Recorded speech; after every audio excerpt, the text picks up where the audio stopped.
जाग उठा शैतान। रविपुर नाम का एक गांव था, जिस गांव में एक खूंखार गुफा था। गांव के सारे लोग उस गुफा में जाने से डरते थे, क्योंकि इस गुफा में एक शैतान रहता है।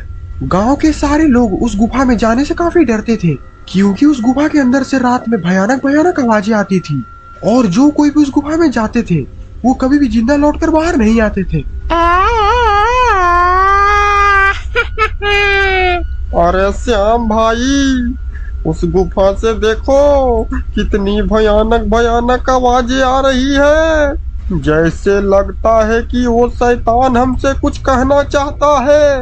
हाँ विनोद, उस गुफा के शैतान ने काफी दिनों से किसी इंसान को नहीं मारा है। लगता है इसीलिए वो चिल्ला रहा है। तभी वहाँ पर विनोद का भाई शहर से पढ़ाई कर कर आ जाता है। अरे विनोद भैया, मैं शहर से पढ़ाई कर कर आ गया। अब मैं गांव में ही कुछ अच्छा सा काम करूंगा। अरे मेरा भाई रमेश, तू कितने दिनों बाद आया है। बचपन में ही मैंने तुम्हें देखा था, तो अभी भी देख ले अच्छे से। अरे विनोद भैया, ये अजीब सी आवाज कहाँ से आ रही है? कुछ नहीं रमेश, गांव में एक भयानक गुफा है, जिसके अंदर से शैतान रोज रात को चिल्लाता है। अरे भैया, शैतान वैतान कुछ नहीं होता। आप लोग गांव के लोग अंधविश्वासी हो। नहीं रमेश, तुम पढ़ लिख लिए हो, इसीलिए तुम बेवकूफ जैसी बातें कर रहे हो। अच्छा होता कि मैं तुम्हें अनपढ़ ही छोड़ देता, तो आज ये दिन नहीं देखना पड़ता भैया।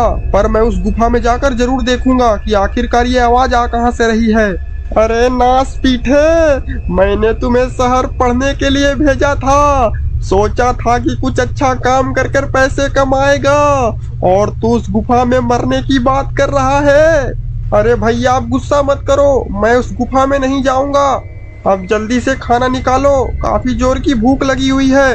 विनोद और उसका भाई रमेश रात को खाना खाने के बाद सो जाता है, लेकिन रमेश अभी तक सोया नहीं है, क्योंकि उसे पता लगाना है कि आखिरकार उस गुफा में ऐसा कौन है जो कि रात में इतनी भयानक आवाजें निकालता है। ये गांव के लोग बिल्कुल अनपढ़ हैं। उस गुफा में जरूर कोई चोर डकैत होगा। मुझे वहां पर जाकर उसे सबक सिखाना ही होगा। और फिर रमेश वहां से उठकर घर के बाहर चला जाता। ये आवाज तो उसी तरफ से आ रही थी। मुझे आगे बढ़कर देखना चाहिए, वो गुफा जरूर आगे ही होगा।